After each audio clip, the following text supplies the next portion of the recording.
It's time for View from Military Mind Daily View for Wednesday, May 6, 2020. Views and opinions about world and national events from the minds of the men and women that are defending and have defended our freedoms for the past 244 years. Unfiltered, unedited, and definitely not PC. If you're ready, let's move out.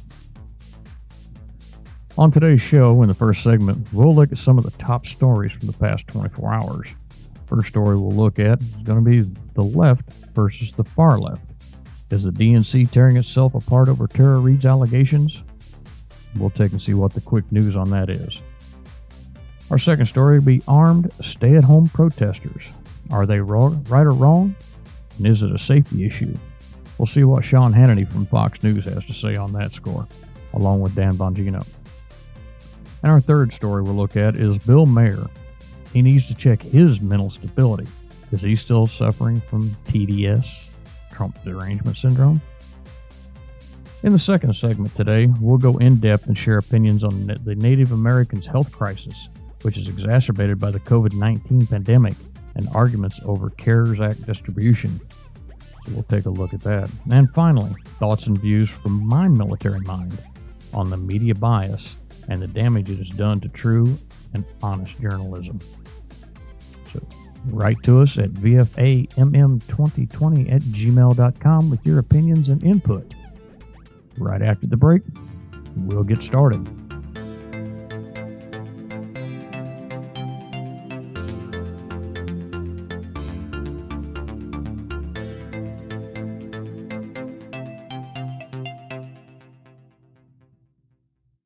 Podnews.net is a short newsletter every weekday with everything you need to know about podcasting and on demand. You can subscribe free at podnews.net for new podcast launches, company changes, stats, and no waffle. In fact, podnews.net is so waffle-free it's really short, just like this promo. All right, our first story we'll take a look at the left versus the far left. Is the Democratic Party and the DNC tearing itself apart over Joe Biden's alleged misconduct and Tara Reade's allegation against him?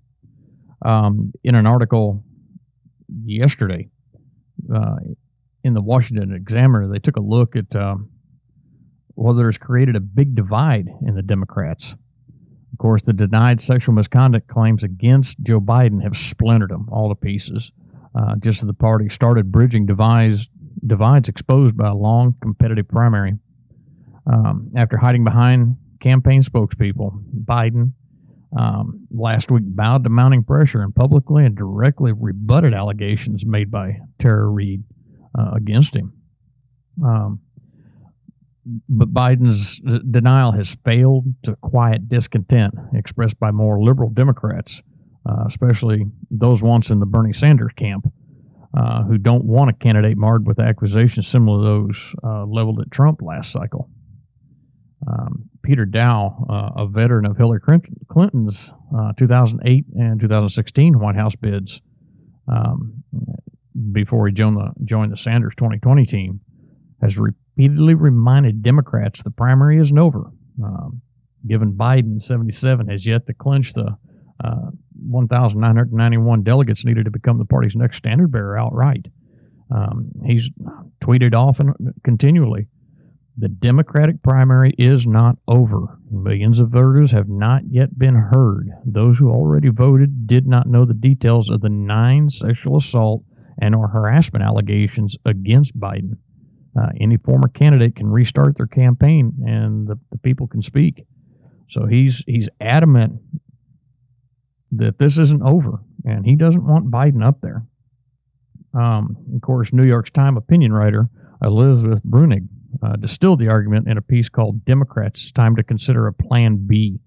Of course, she got both praise and rebukes online, including criticism from Neera Tanden, the president of the left-wing Center for American Progress, and who was always a long-time Clinton confidant. Basically, Tanden called her out And said Democrats who worry about this situation is a means by which the hard left can relitigate a primary in which their preferred candidate lost, and thereby supplant the will of the voters. It said that a Brunig column like this is not going to be reassuring, Tandon wrote. So they're back and forth and back and forth. They're tearing themselves apart. Comments such as Tandon's have in turn drawn their own condemnations as Democrats try to unite ahead of November's general election in order to turn out a winning coalition of voters. And despite their contenders' own murky record with women, the Trump campaign and some Republican strategists have sought to capitalize on the Democrats' predicament, in which Biden supporters are in a bad position of defending women's rights to be heard while standing for the man they hope to replace the White House incumbent with in the fall. So Biden needs to come out in front of this, and there is a lot more absolute proof about the allegations against Biden than they were in his the man he's trying to replace. So move on to the next story. Again, as I always tell everybody, educate yourself, stay informed, and look into that. And the next thing we're going to take a look at is the armed stay-at-home protesters. Are they right or are they wrong? And are they creating a safety issue? Now, Sean Hannity, Fox News host, on Sunday, urged the stay-at-home protesters to keep their guns at home. The aggressive social distancing policies we've had out there have led to protests throughout the nation. We've been seeing those all over the news, but some of the protesters are carrying long rifles, and those lead to intense encounters with law enforcement.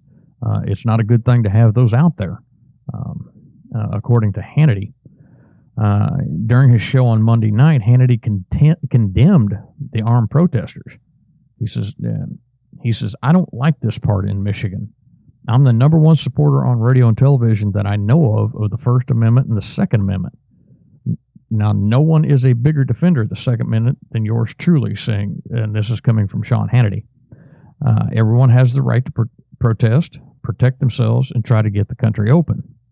This, with the militia look here and these long guns, no. So, and he continues on saying that a show of force is dangerous. That puts the police at risk. And by the way, your message will never be heard.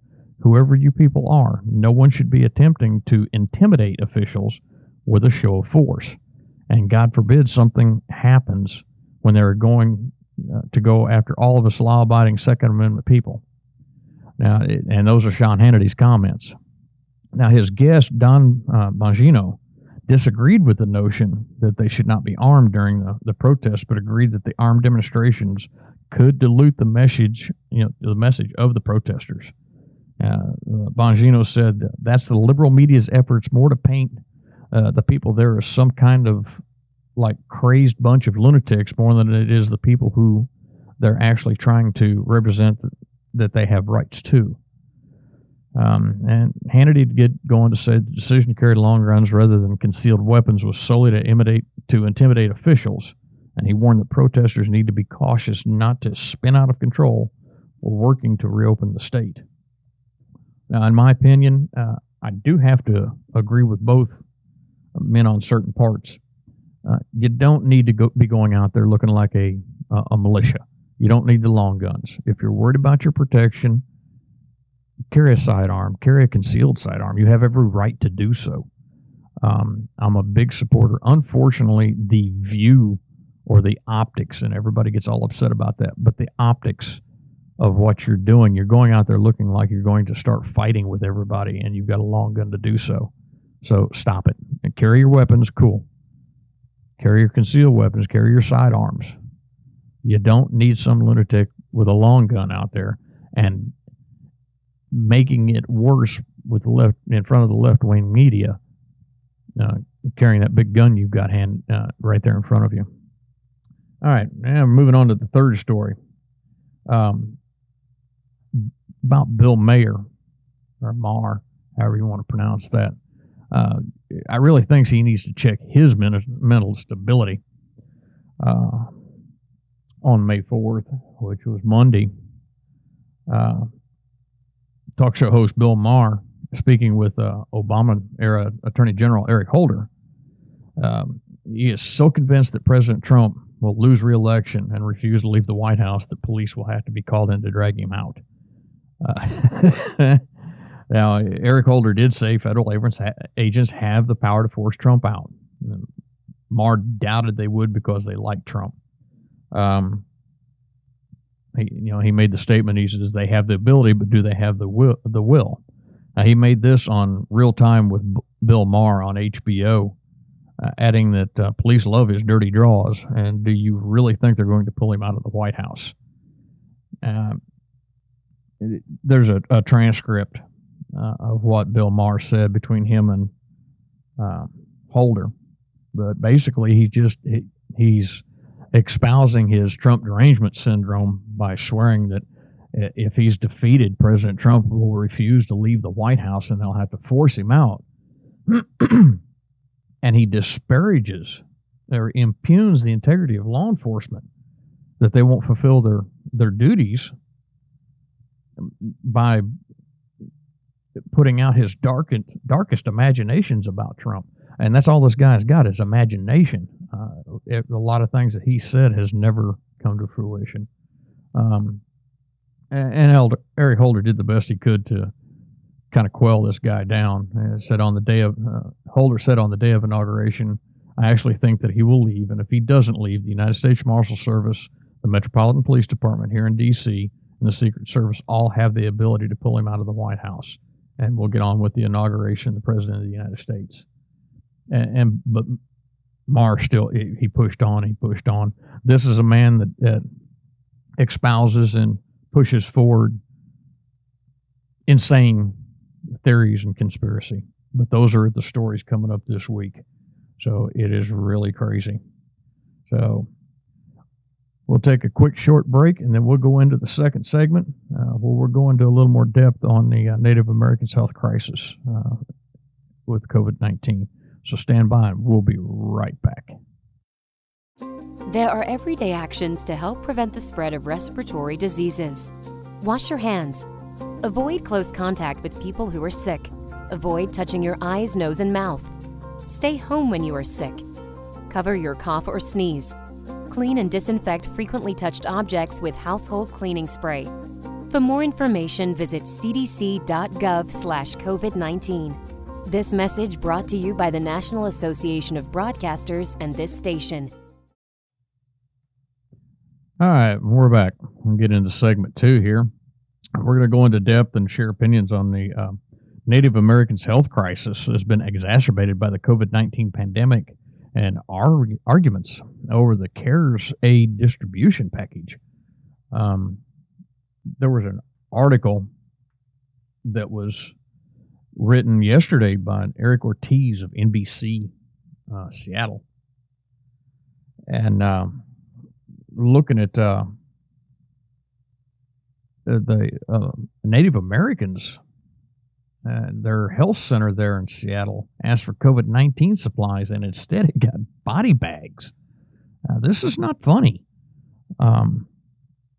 It's kind of ironic, but it really isn't funny. What's going on here? It said in mid-March, as the Seattle region grappled with the coronavirus outbreak, a community health center caring for the area's Native American population made an urgent request to county, state, and federal health agencies, police, and medical supplies. What it received almost 3 weeks later left staff members stunned. Esther Lucero, who was the chief executive officer of the Seattle Indian Health Board, stated that her team turned ghost white. We asked for tests, and they sent us a box of body bags. The health board center, serving about 6,000 people a year in Seattle and King County, still has the package, which is filled with zippered white bags and beige tags that read attached to tow. Lucero went on to say that the body bags were a mistake, yet nonetheless macabre delivery from a distributor via King County's Public Health Department. Abigail Echohawk, the health board's chief research officer, says she believes that the message it sends, even unintentionally, is resonating in Native American communities across the United States during the pandemic, because there is a pressing lack of adequate resources and funding as promised. And as I researched into this, it was crazy what I was finding out.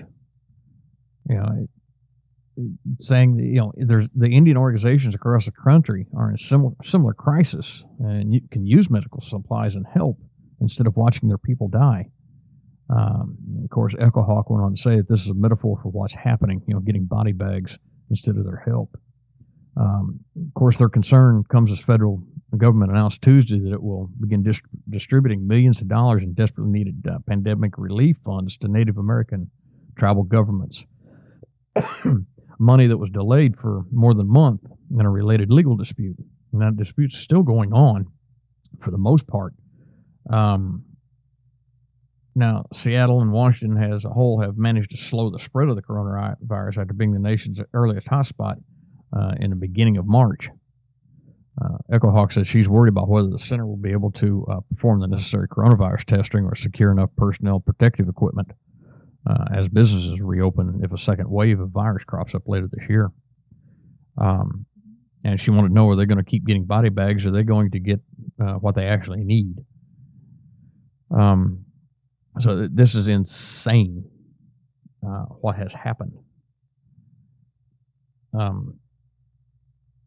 They have 40, the Seattle Indian Health Board has indicated they got 41 urban health programs under the Federal Indian Health Service, which provides health care across access to about 2.5 million American Indians and Alaskan Natives. Lucero said receiving PPE or COVID-19 tests and not body bags back in March was critical while they were working to curb the spread of the virus. At the time, the Seattle Indian Health Board did not have the capacity to test. And although FEMA did offer to provide testing for the center, the logistics involved didn't make the process feasible. So they turned down FEMA's offer, and then that's when the box of body bags inexplicably arrived. That's really a sick joke. And the reason they turned it down is the health board did not have a contact at the county health department to ask about the shipment. But they did help deliver about 200 COVID-19 test kits that they had received. The earlier ones they had asked for couldn't be tested. They couldn't use their own health lab to process the test and communicate the results to the patients directly. The ones they got later on directly from the county, they could test directly. They had access and could process them in local labs and communicate directly with the patients. So there was a reason they couldn't take those early ones, so let's understand that. It wasn't that they didn't want them, they couldn't use them. So they've tried to get a hold of everybody, trying to figure out what was going on, why those come in, but of course nobody's available and haven't been able to get an understanding. Of course, it does put light on a bigger issue with our Native Americans, that their health care is so poorly managed and so little is available to them, especially the funding for it. Now, they've received some federal funding, which has helped set up additional testing sites and keep the center operating. But the program could benefit from further funding set aside for tribes and federal Indian programs in the CARES Act, a $2 trillion stimulus package passed in March. They still are not getting all of this. So what they've been doing is they've been pushing forward and creating resources needed for them by them. They're creating locally available resources until they can get this additional help. Of course, we know that when you create local resources that you're designed yourself, you don't have as much availability. So, and the government has an obligation to provide health care to all Native Americans as stipulated in long-standing treaties with these Indian tribes. And these are long-standing, created long before any of us were probably alive. The Treasury and Interior Departments announced a distribution Tuesday of $4.8 billion to tribal governments, divvied up based on their census figures. However, the urban Indian program, such as one in Seattle, is not part of this phase, which is a big hurt. Now, the stimulus money was expected to be released before the end of April, as mandated by law, but a legal feud erupted when tribal governments denounced the idea that Alaska Native corporations, which are for-profit businesses that serve tribal villages, will be allocated some of the funding. And this is one of the big things we'll get into later on in this segment about these ANCs, or Alaska Native corporations, and get a little insight into them.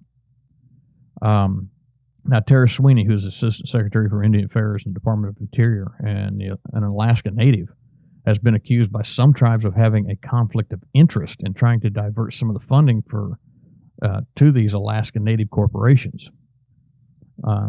Now, of course, the Interior Department is going to respond back saying that, she acted ethically and that some are seeking to sow division during a time of crisis with unfounded allegations of favoritism.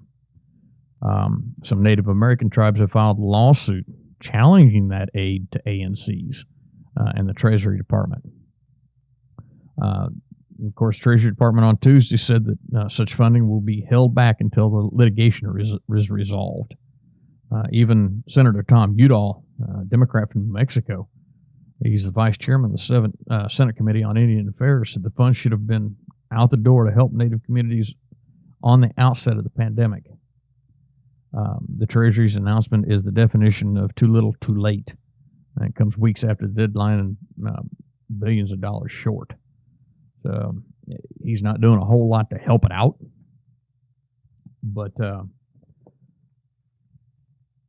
it's crazy that they're going to try to pass a bunch of this money out to these ANCs, because just by virtue of their name, without us getting into the research yet, they're corporations. They're for-profit businesses.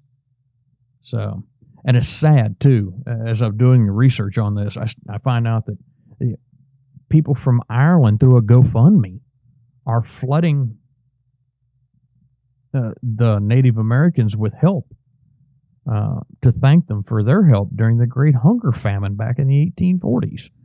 The Irish have not forgotten that. So they're flooding in donations and food and all kinds of stuff through a GoFundMe campaign that was created to raise money for Navajo and Hopi families hit hard by the virus. But so far they've provided, I don't know, it's initially, according to the organizers of the GoFundMe, the Choctaw Nation provided $170 in relief money, thousands of dollars in today's dollars, to the Irish during the famine in 1845. Then Native American donors were said to have been inspired to help others who were suffering after experiencing massive losses during the Trail of Tears, when Native people were forced off their land and pushed west. So this is 173 years ago that the Choctaw Nation provided money to the Irish who were going through a great famine, or the Great Hunger Famine. And the Irish have remembered it this so much time later, and have returned the favor to help their Native American brothers and sisters in their moment of hardship. So it's really, this is a sad viewpoint about the American people. The Irish remember something that happened 173 years ago, and we can't remember what the hell happened yesterday. And to help the people who are native to this land, it's unimaginable. Now, so far, the campaign has raised more than $1.8 million towards its $2 million goal. So they're getting a significant financial help when our own country can't even help them. That's crazy. It makes you wonder what is wrong and what is going on. Especially now that we've got this big surge, in a Native American populace for positive tests. Just in New Mexico, statewide infection increased by a couple of hundred to over 3,200 positive tests, with deaths in McKinney and Sandoval counties, including hospitalized patients, which give their overall fatalities to 112. That's as of April 29th. So, I mean, this is going through, and it's devastating. Just devastating the Native American population. I don't know the exact percentages of the population, but it is significantly more than what the general population of the United States is being hit. So, and it definitely exposes the infrastructure disparities between the citizens of the United States and the Native American citizens. I don't know what kind of title. I don't want to put a title on it, but they are Native Americans. They were here first. This is their land, and then you have other American citizens. That's me and you out there. Our families immigrated here at some point, unless you can claim Native American ancestry legally and appropriately. But yeah, there's a big disparity in it. There's a big crack. There's a lot of doctors that are not, they don't have the health care that they need. Excuse me. Now you got one article here, again from NBC, that talks about a doctor that is in, let's see here, northeastern Arizona, Winslow Indian Healthcare Center, urgent care in Winslow, Arizona. A doctor there, Michelle Tom, who works there, says every third day someone from Dr. Tom's family navigates their pickup truck 14 miles over pothole-pocked dirt roads of the Navajo Nation to a community center. There for about $95 a week, her family fills their water tank and hauls it back to home to double-wide trailer she shares with 7 relatives in northeastern Arizona. Or at least that's how Tom was getting water before she had to cut off physical contact with her family because of the coronavirus pandemic that has raged across their tribal community. For now, she's living with a co-worker to maintain her distance and prevent spread.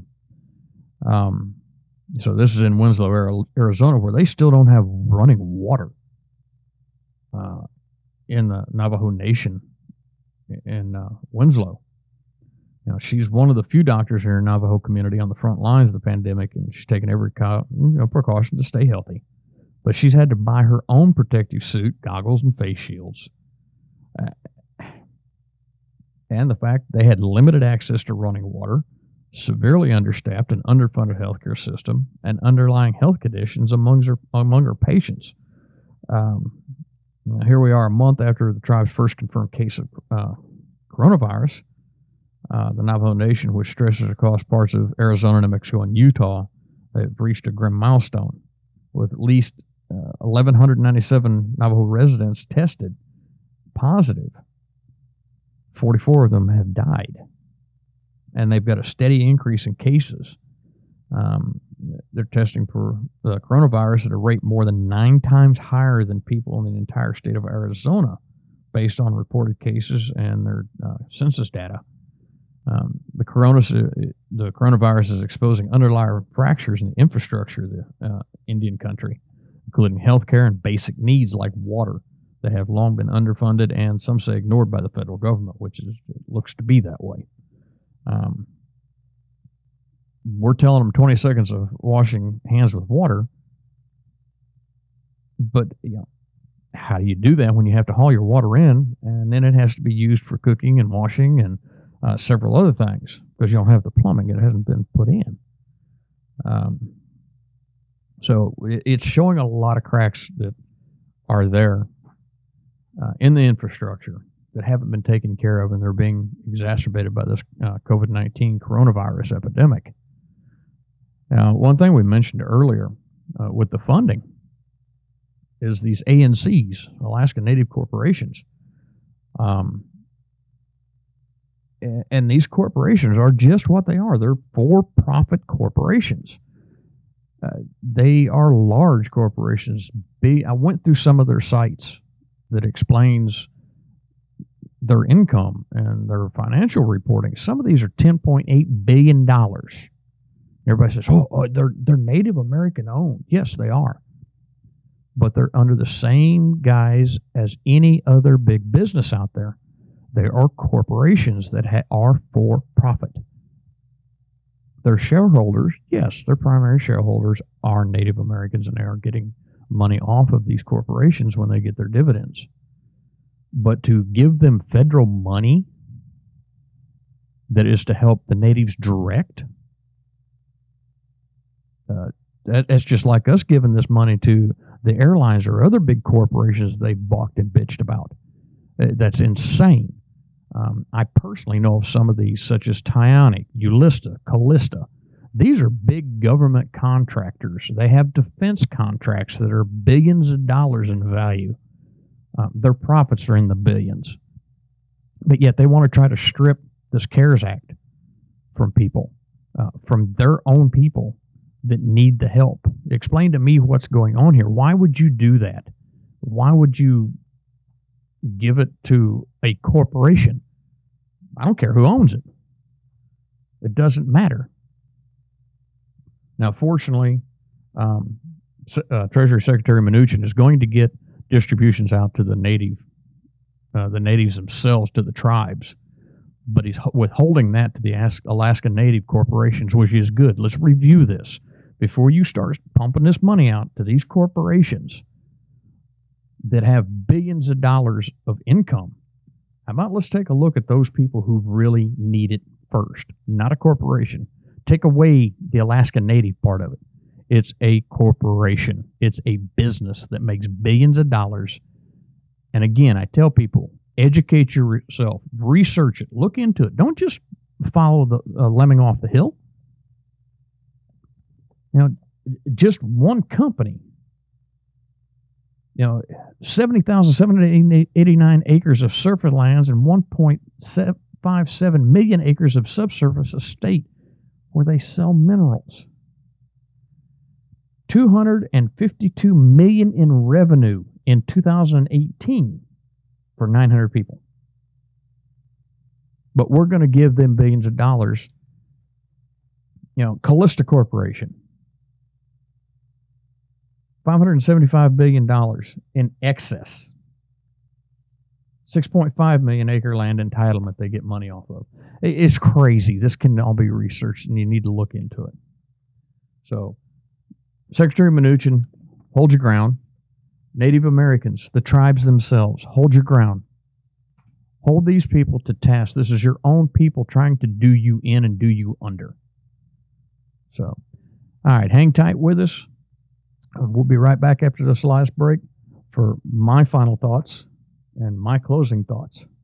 All right? So we'll be right back. Since the VFW was founded, their mission was really to look out for the veterans community, to make sure that our nation upholds its promise to really care for the service member, the veteran, and his or her family. There are several ways that the VFW fights for veterans today. The top services include disability claims assistance, advocacy on Capitol Hill and with the Department of Veterans Affairs. We also offer scholarship opportunities, and then also volunteerism. For me personally, when I came back from Iraq, my life experience was drastically different from those around me, and the veterans of foreign wars really spoke to me. The reason I would encourage veterans who have served overseas today to join the VFW is because this is your organization. The VFW is for veterans. Every generation, a new generation of leaders steps up in the veterans of foreign wars and fights for the veterans community. The Veterans of Foreign Wars. No one does more for veterans. All right. And for those that clip that was sent to me by the VFW, it clipped it off. For more information, go ahead to vfw.org. That's vfw.org. All right, into this last segment here. In the closing, this is thoughts and views from my military mind. And today I'm taking a look at the media bias and the damage it has done to true and honest journalism. years and years ago, I started taking journalism in high school. And I had a very, very wonderful teacher in my high school that would teach us about it. We grew up in the time of people who were taught by such greats as Morrow.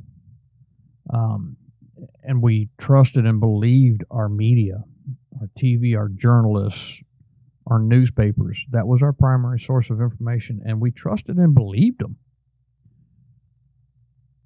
We questioned some of the stuff, but they always found those answers for us. They never tried to lead us astray, for the most part. Today, you have people that are so divided, so divisive. To a couple of prime examples, just recently, MSNBC's Chris Hayes made a comment that Trump's reopen plan is to let Americans die from coronavirus like warriors on a battlefield. Now, let me read you his statement, because I believe in keeping this in context, just like our old journalists were. Hayes said the Trump administration is about to hang the mission accomplished banner in the fight against coronavirus.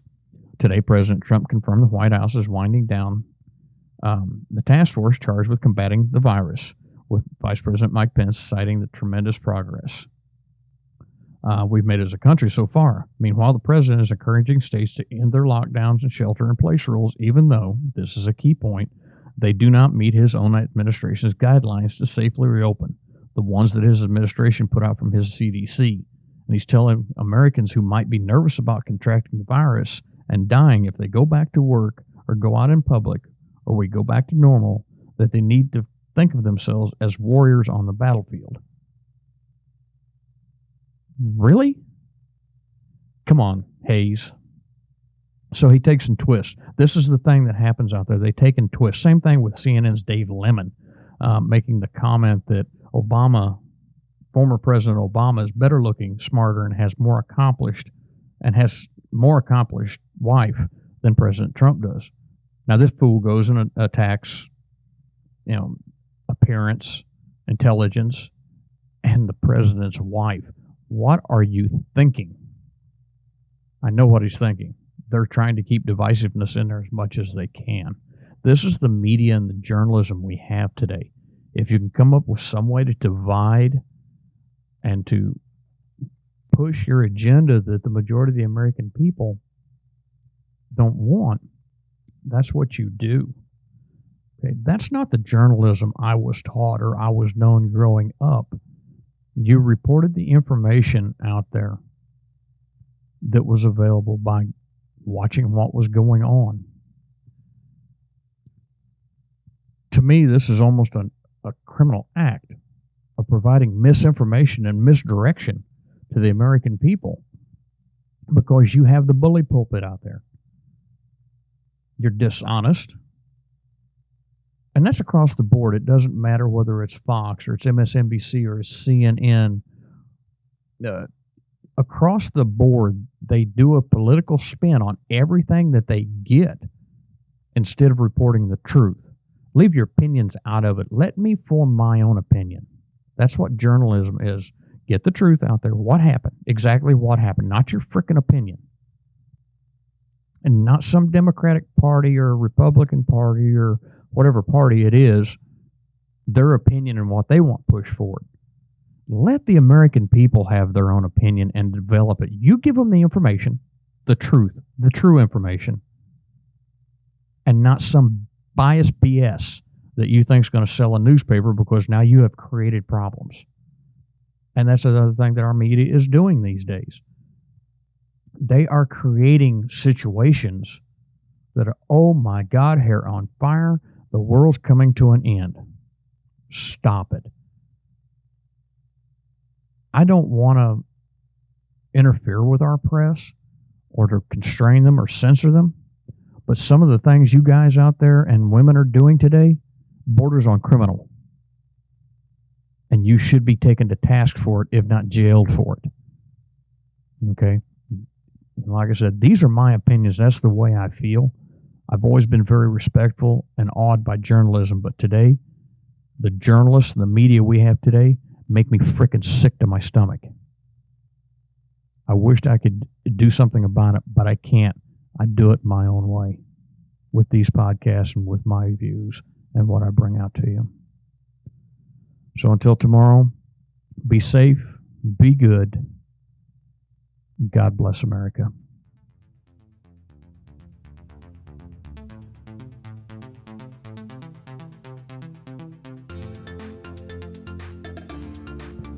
This has been a Valkyrie Productions podcast with your host, Terry Mills.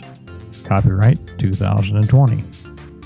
If you'd like to contact us, you can write us at vfamm2020@gmail.com. Until tomorrow, good day, and God bless America.